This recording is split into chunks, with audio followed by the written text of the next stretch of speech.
what's up? I wanted to start this video off and kind of give you an overview of what I've been doing as far as the footage from the estate sale went. My original plan was to go out to Idaho, film all 3 days, make like, I don't know, 4 or 5 videos, and then that'd be that. But in the process of doing that, I ended up talking to the sister of Roy Langlitz and a couple of the kids and like a daughter-in-law and son-in-law, stuff like that. So I kind of got more of a an overview of the kind of person that Roy Langlitz was, and I kind of wanted to. Well, I interviewed a lot of the kids, and I kind of wanted to put together like almost like an automotive eulogy, I guess, because on the outside looking in, it can look like he was just some hoarder, some rich guy, had a bunch of cars, and I wanted to know kind of more of the backstory of how one man can acquire that many cars. So I'm gonna do the footage. So this video is basically the cars that were literally pulled out of the bushes. Like some of the project cars. These are more the affordable cars, the everyday enthusiast type cars. And some of these cars were pulled out of the bushes that were scheduled to be crushed. And Roy's son Scott actually was able to bring them out and put them up for sale, so people could at least save them, use the parts or whatever it may be. So that's what this video is going to be.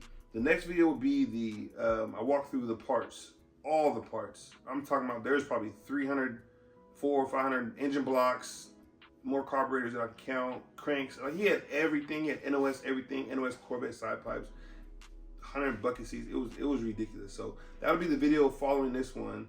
And then the final video will be the last day, which was Sunday, which is the actual auction results of what some of the cars went for, the parts went for. It was crazy. It was a feeding frenzy when it came to the actual auction. So I filmed a lot of that, like you guys see that. I think it's kind of interesting. I'm also gonna lay some audio from Roy's kids. About the kind of man he was, how we got into this stuff. I'm gonna lay that over some pictures that they sent me, so you kind of get an overview of the type of person that Roy is, his legacy, stuff like that. That'll be this video. The next video I'll do the same thing, and then I'll do the same thing on the very last video. So I don't want it to be a bunch of still photos, the whole thing. So I'm gonna kind of splice it in as best I can. But that's what I've been working with. That's what I've been doing. I've had a lot of people ask, what about, what does stuff go for? About the parts. There it is. So hope you enjoy. Here's the stuff I might possibly afford. Let's see which way it might go. Let's start this way. Hey, look at this. Jeez, look at this convertible.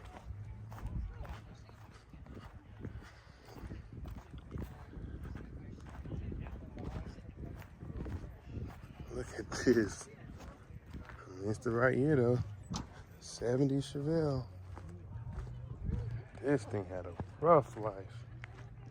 I'd be interested to know what this is going for. I don't need another one. I ain't buying this, but interesting to know. Damn, I got fortunate getting mine for $5 grand.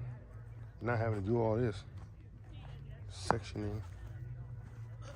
Oh, what? There's more cars in the field. Jeez. Okay. We're gonna run through these rows real quick.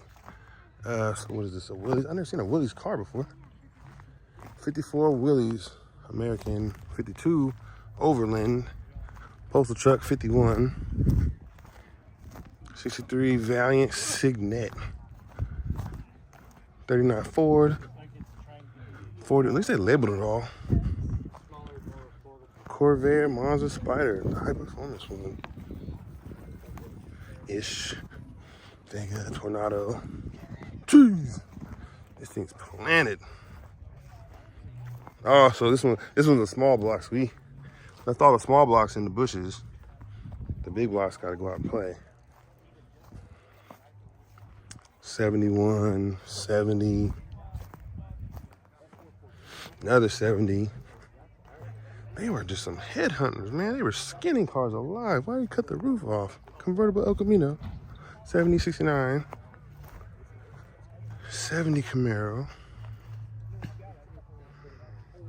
This is my old race car.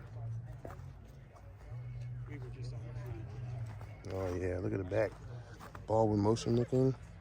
With the stuck on hood scoop. Oh, look at this Hugger Orange Camaro. 69 automatic. Factory 4-speed, all original tranny, factory yards, 71. And it's Man. underneath the hood.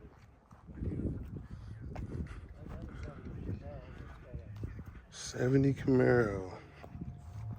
I love this body style. 71.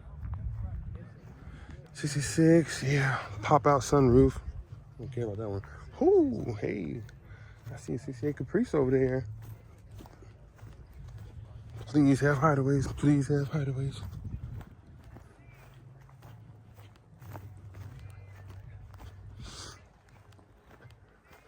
All right, somebody broke the glass. Oh yeah, Bucket's console. Listen to that door. And big block, of course. That's what I'm talking about. Oh, no hideaways though. No hideaways. Come on, baby. What is it, 396? I think I see the 396 flags on top. All right. Look at this dually. Good luck loading that. I think. Let's look at some more of these, and then we might go in the woods. I really want to go see the engine blocks. He didn't treat the Oldsmobiles nice at all. Poor things. I've always wanted a Vista Cruiser. Dang. Love these. So cool. This one looks really soggy. Yeah.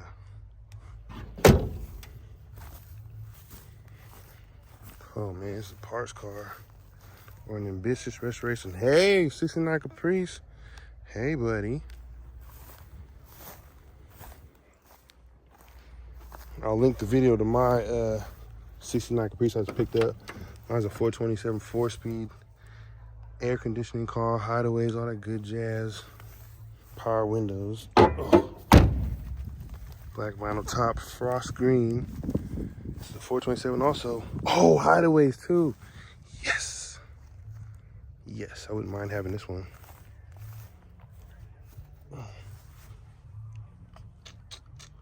Oh, he robbed the engine out of it. Yep. So this is probably living in the Chevelle now. I wouldn't mind bringing this home though. It has all the hideaway stuff still. I mean, as far as the canisters. Oh. I guess I'll just fill in there. Look in there. Oh yeah, the big canisters. Oh, all the canisters, everything that's still there. They just robbed the engine. Cool, okay. 66 Caprice. First year, the 2 doors. The Skylark was a 64 Skylark. No engine, sure it's a big block car. Okay, 59. It's getting kind of windy now. Yikes. 60 flat top. Monte Carlo, they probably robbed all the Monte Carlo stuff off to build the Chevelles. I saw one of the engine blocks said 512 out of a Monte. Still got the dash in there.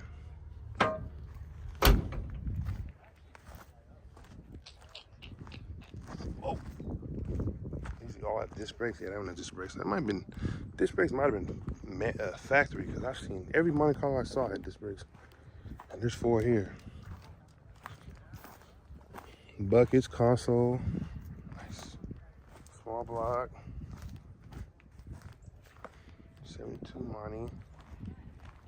Let's see what's up with this 67 Caprice right here.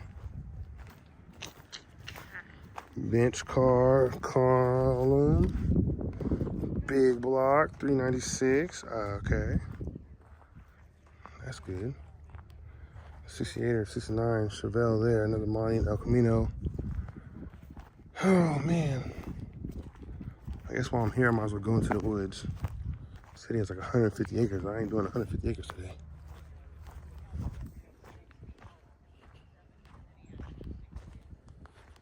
Should have brought my Apple Watch, got my steps in. There's a 69 wagon over there. Looks like a 70 El Camino right there. Can't go over there, you probably hurt yourself. Can't go that way either. Well, some people went that way, I ain't gonna go that way. All right, so check out the engines now. And then I was trying to find out,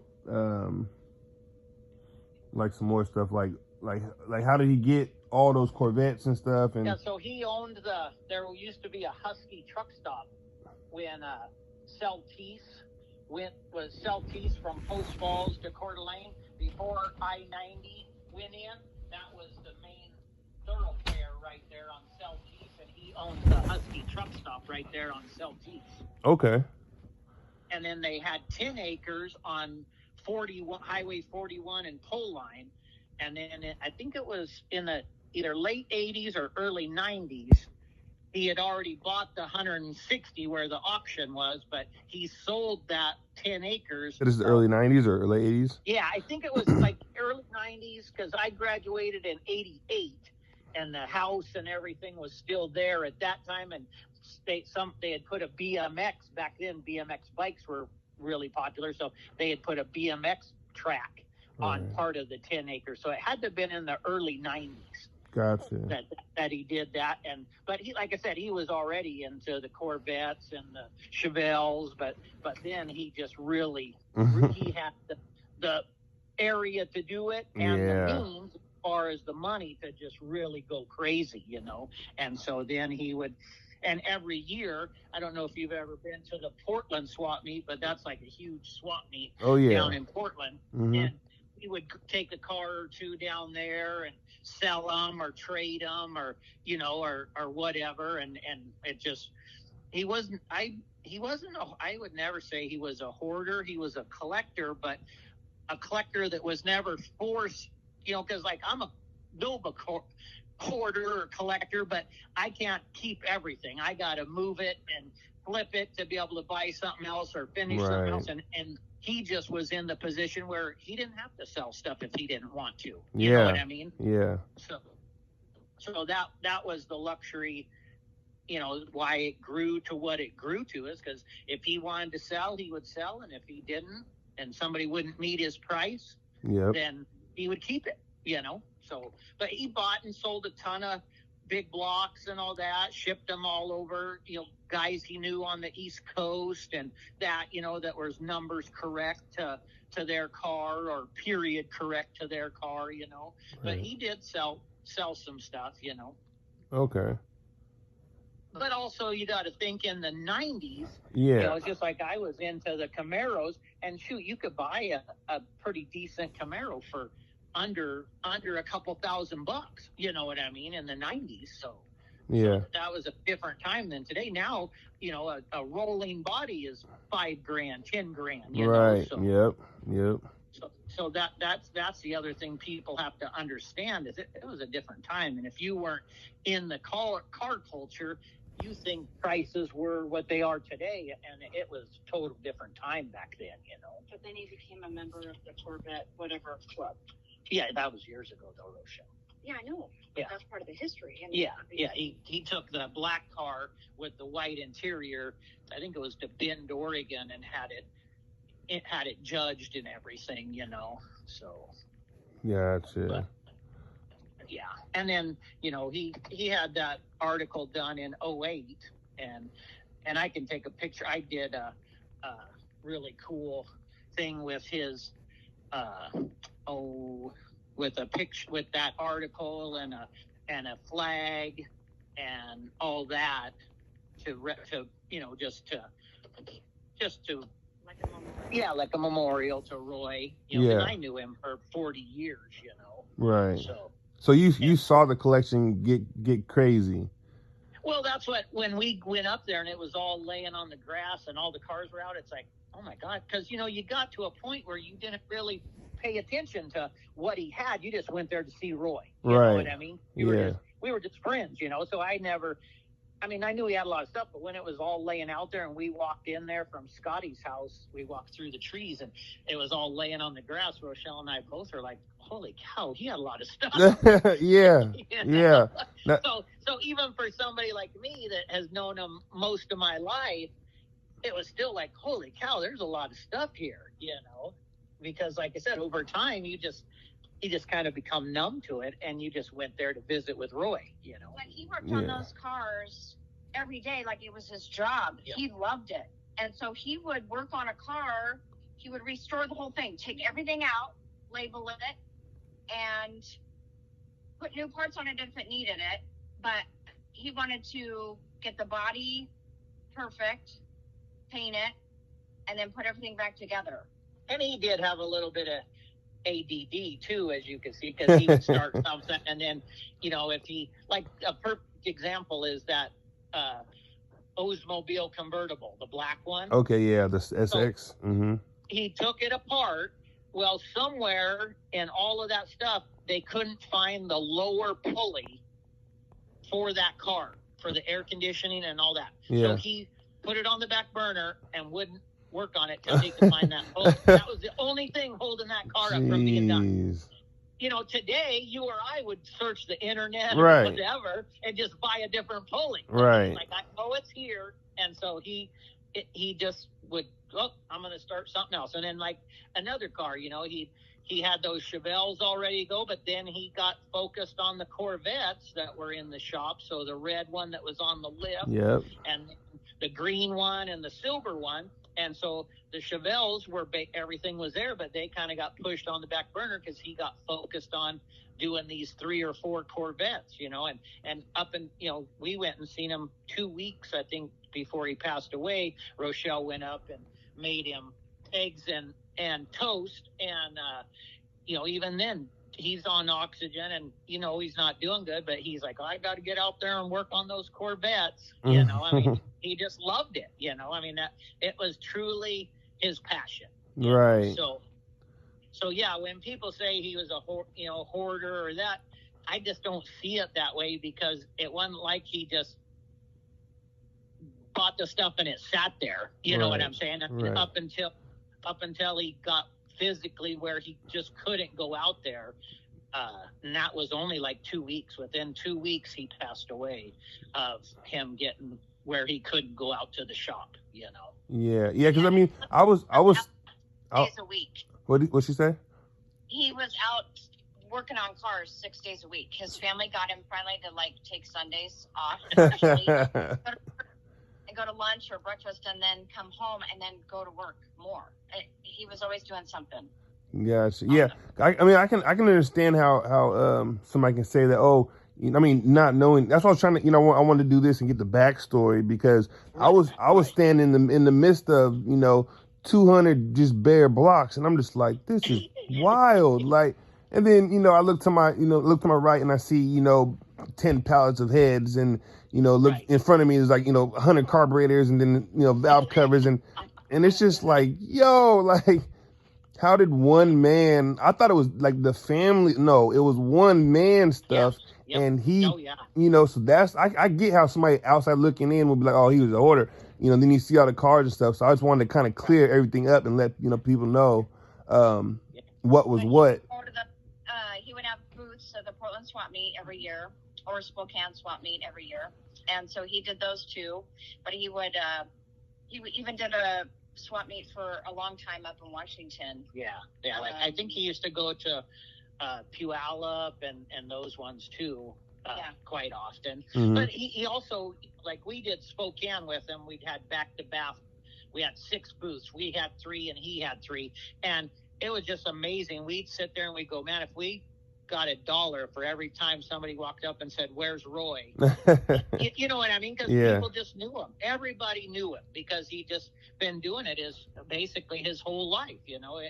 And then people would come and go, "Hey, I got this block or I got that block. You want to look at it?" And he'd go look at it, and then pretty soon either I'd go get it or his grandson Cody would take a hand truck, and he had made a deal on it, you know. And that's up. Well, it was maybe 2 months before he passed away. I had a 66 Novi sold, and we went and delivered it. And that Danny, this guy, goes, "Hey, I got a 396 4-bolt main block in here, Roy. You want it?" And so we went and looked at it. Yeah, we threw it in the back of my truck, and then I took it home for him and put it in the shop. You know, so it was just didn't even need it. Yeah, but it was like people would know that Roy would like certain things, and so they would go, "Hey, you want to make a deal or whatever?" And yeah, so he'd end up taking home a bunch of stuff that he didn't even need. Right. Yeah, and then and lots of stuff people would just give him. We were at the swap meet one year, and they knew he had a couple 66, 67 Chevelles, and this guy had all he put disc brakes and all the Hotchkiss suspension, and he goes, "Hey, I got all this original stuff. Nothing wrong with it. I rebuilt everything. You want it, Roy?" And we put it in the truck and trailer and took it home. You know, I mean, people would just give him stuff too, you know. Heard that he was notorious at the swap meets. Like he was always there. Yep. You know, I never met him, but I know people. Like I ran into a lot of people there just randomly. Okay. And they were saying, you know, they're talking about, "Oh yeah, I used to own that Chevelle. I sold it to Roy back in the day, and I bought it back and sold it again, and stuff like that." So, like, and it's like if anything sold, especially if anything sold over in, you know, in Idaho, Spokane area, you know, he was like, he knew about it, you know. Yep. It's like, you know, if an intake gets sold, I want in. Like he had his. Well, it was just like that black with the funky paint convertible. You know, he heard about it, and somebody told somebody who called Roy, and then he, you know, I think he only owned that car maybe 4 or 5 years that he had bought it, and he just brought it home, put it up on the lift, and it was in the shop that he never got to it. But that's kind of how that happened, is somebody told him about this, and it was in these magazines and and then he went and struck the deal, went and looked at it, and ended up buying it, you know. Gotcha. So, but he got, and even the Mach 1, you know, the Mach 1 was his cousin's son's. That's why Roy ended up doing it, and then they sold it at Barrett Jackson. But he did the car because it was his cousin's son had bought that car, and it was in a shed. And then they told Roy about it. Roy went down there. He ended up striking a deal with the kid. Then they restored it. He was going to sell it at Barrett Jackson. He only got $90,000 for it at Barrett. Thought he got ripped off. So he ended up hunting the car down, and another friend of ours, Bruce, found the car, and the guy was willing to sell it. So Roy went and bought it back. And then Bruce bought another Mustang that the guy had over in Wenatchee. But yeah, he you know, but that's kind of the history on why the one Ford, you know, is because it ended up being his cousin's son that had bought the car, new or fairly new, and then Roy heard about it, made a deal, and then restored it. And then did Scott tell you about the baseball car? Yeah, he told me a little bit about that. Like it was a car from back in the day. It was given to a baseball player. Well, it was actually a car that Garth Brooks had done for Don Larson, who threw the no-hitter back in that day. But Garth Brooks actually had that car commissioned to do for Don Larson.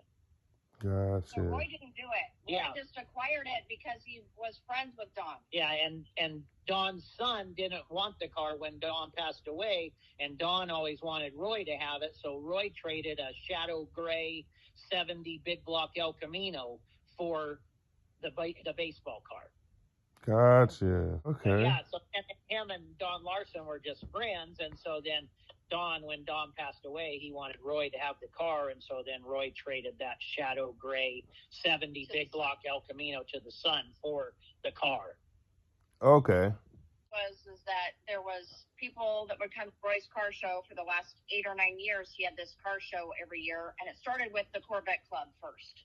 they would come down and have this barbecue at his house. But the barbecue turned into this huge car show. Well, there other car clubs would come, and at times there would be 500-600 people there. Yeah. And so those people would go walk. He would say, "Oh yeah, there's stuff in the trees if you want to wander through the trees." So people would wander through the trees and through all his buildings. So over the years, that was the big thing to do. And go, "Oh, well, what has he drug out of the trees?" Because he would get things out of the trees and go, "Yeah, I'm going to do this car this month." Yeah. Out of the blue. See, and my kids started going up there when they were real little, and it was something. They'd go out and count all the cars in the trees, and my youngest one time comes and goes, "Hey, Roy, you got 50 El Caminos out in the trees?" He goes, "I do? I got that? Really? I got 50 out there?" Jeez. Yeah. So it was just crazy, and I took cars up there, I'd clean up some property, and if it was something that he'd be interested in, I'd take it up there and give it to him or dump it off, or we'd do trading or whatever over the years, and so that's just kind of how it ended up, is just, people knew what he was into, and if, that he didn't sell, got to a point where he would sell stuff, but he pretty much traded and did all that more than he did sell stuff. Right. So, yeah. What how did okay, so what was in the, what did he keep in the field then? If he put all those in the trees, why didn't he just have them in the field? well, because I don't know what happened, but sometime everything used to all be out in the field, and then either the county or somebody went up there and said that a neighbor, which the only people that live around him is his family. Right. So I don't know how a neighbor would have complained, but the county said you need to clean up the field because a neighbor has complained about all the cars. Wow. So then he just drug everything out into the trees. Well, at one point he did build a fence. Right. And so he built a wooden fence that hid probably only about 50, 60 cars behind it. So he drug all those behind the fence. And then over the years, the fence just has busted apart. But that was to get him off his back. Yeah, I bet you it wasn't. It couldn't have been a neighbor. I bet you it was like the county. They have those airplanes that go over. That's Yeah. what he always said too. Because Google Earth started taking pictures and stuff. Yeah, and like he said, it's my kids that the only people that could eat. And you walk down the driveway, you wouldn't have been able to see anything. No, even if you no. were up on the road. Yeah. The driveway is a half mile long. Yeah. It felt every bit of a half mile too. That's why he ended up dragging a bunch of stuff into the trees, is just because the county, even all the way up there, would hassle him a little bit, and so he just cleaned up around all the buildings and just kind of stuck it all out in the trees. Okay, that makes sense.